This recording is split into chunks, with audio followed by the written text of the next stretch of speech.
Obviously, college should mean so many different things to so many different people.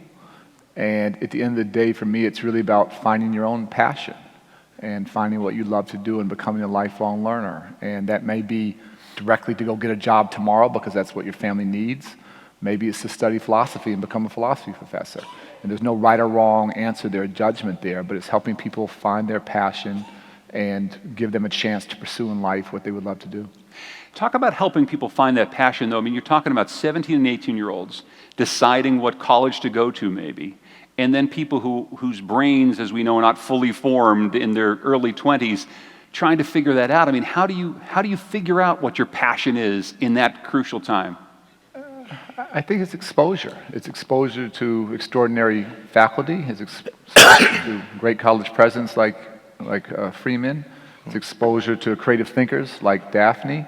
I think so much of what we learn in college is not what we learn in class, but what we learn from our peers, from our fellow students.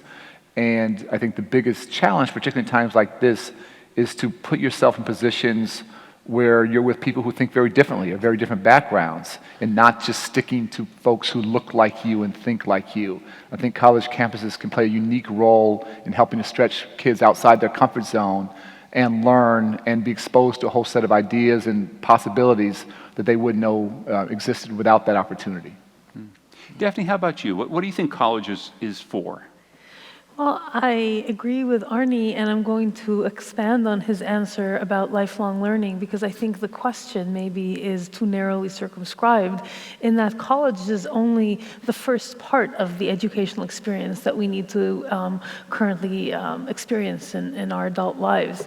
We're past the age, I think, where people get their education in the first 4 or 6 years of their adult life and then they go work or pursue their passion. We now live such long lives and the world around us is changing so frequently that we constantly need these booster shots of education or even the kind of experience that can allow us to make a complete turn in our lives and our careers at the age of 30 or 40 or 50. And so I think we should be thinking of education much more broadly than just what is college for. And clearly a lot of people in the audience agree that, but the thing is we spend so much time, so much money and effort thinking about those 4 years. Is that really part of the problem, that we put too much emphasis on that critical time when we should be spreading out the educational experience? I think absolutely we need to be thinking about spreading out the educational experience over a much longer period of time.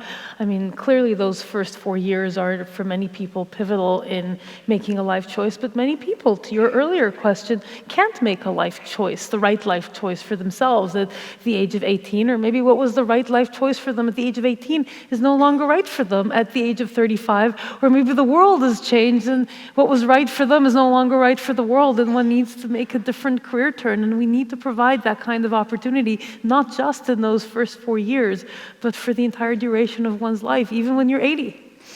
We need to react to the world changing, huh? Absolutely. Wow. We need to react a lot. Freeman, how about you? I'm going to build on the answers of my colleagues because I certainly agree with both. I think the question has to be, what is the purpose of education? I think we make the mistake of putting boundaries when we think about college versus pre-K through 12. I have children on my campus who are 11 and 12 in college. Fact is that we need to be asking the question, what does it take to produce people who will be good citizens, thinking human beings, curious about the world, and prepared to take care of themselves and their families? And that starts well before college. I think we're going to get to the point where we see, using technology and thinking more broadly, that kids can be involved in the college experience well before at 17 or 18 years old. And so I think about Rabi, the Nobel laureate, who said that when he was growing up in New York, all of his friends' mothers would ask them, "What did you learn in school today?" at the end of a school day. He said, "But not my Jewish mother." He said, "My mother would say, 'Izzy, did you ask a good question today?'" And the practice of encouraging his curiosity made him the thinker he became. I honestly want my colleagues at UMBC to be thinking about what we're doing to help kids well before college to become these good thinkers who are curious about the world and who are able to think critically, to listen critically in a way that we don't teach right now, so that we are able to understand others' perspectives.